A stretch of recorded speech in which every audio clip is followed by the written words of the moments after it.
రాష్ట్ర వ్యాప్తంగా వైఎస్ఆర్ కాంగ్రెస్ పార్టీ గౌరవ పార్టీ అధ్యక్షుడు శ్రీ వైఎస్ జగన్మోహన్ రెడ్డి గారి ఆదేశాల మేరకు మైనార్టీ సోదరుల తరఫు నుంచి ఒక నిరసన అలాగే మెమోరండం ప్రతి కలెక్టర్ ఆఫీస్ దగ్గర పోయి ఇవ్వాలని చెప్పి ఈరోజు పిలుపు ఇవ్వడం జరిగింది. రాష్ట్ర వ్యాప్తంగా ఈరోజు ప్రతి కలెక్టర్ కి కలిసి మేము వినతి పత్రం ఇవ్వడం జరుగుతుంది. గత సంవత్సరం నుంచి చూసుకుంటే 11 నెలల ఆనరేరియం అంటే గౌరవ వేతనము ఈ రోజు పెండింగ్ ఉంది. దానికి ఎంత ఖర్చు వస్తుంది అని చెప్పి అనుకుంటే ఒక సంవత్సరానికి 90 కోట్లు మాత్రమే ఖర్చు వస్తుంది. అంటే 90 కోట్ల రూపాయలు కూడా ఈ రోజు చంద్రబాబు నాయుడు గారు ఏదైతే మాట ఇచ్చినారో ఇవ్వడం లేదు. కానీ హామీలు ఇవ్వడంలో మాత్రము సూపర్ 6 సూపర్ 2 అని చెప్పి చెప్పడంలో గాను అబద్దాలు చెప్పడంలో గాను ఆయనకు మించిన మనిషే లేడు. Guinness book of world record లో ఆయన పేరు ఖచ్చితంగా వస్తుంది అని చెప్పి కూడా తెలియజేసుకుంటున్నారు. అలాగే మీరు మసీద్లకు 5,000 రూపాయలు ఇస్తా అని చెప్పినారు. కొత్త స్కీమ్ అది, దానికి ఇంకా స్టార్టే కాలేదు. అలాగే మీరు వడ్డీ లేని రుణాలు అని చెప్పినారు. మళ్ళీ ఇంకా ఎన్నో హామీలు ఇచ్చినారు. ఏ ఒక్క హామీ కూడా నెరవేర్చలేదు. ఫైనాన్స్ కార్పొరేషన్ లో డబ్బులు ఇస్తున్నారు, అప్లికేషన్లు తీసుకున్నారు,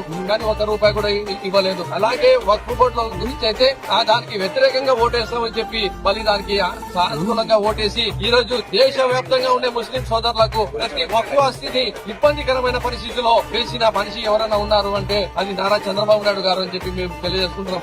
అదే వైఎస్ఆర్ కాంగ్రెస్ పార్టీ లోక్సభలో రాజ్యసభలో పార్టీ ఓటు వ్యతిరేకంగా వేయడమే కాకుండా జగన్మోహన్ రెడ్డి గారు నా ద్వారా సుప్రీం కోర్టులో కూడా కేసు పార్టీ తరఫు నుంచి కూడా వేయడం జరుగుతుంది అని చెప్పి కూడా తెలియజేసుకుంటాం. అలాగే ఈ ఇమాం మౌజన్లకు ఈ 1 నెల లోపలనే మీరు డబ్బులు ఇవ్వాలని చెప్పి కూడా మేము డిమాండ్ చేస్తున్నాం.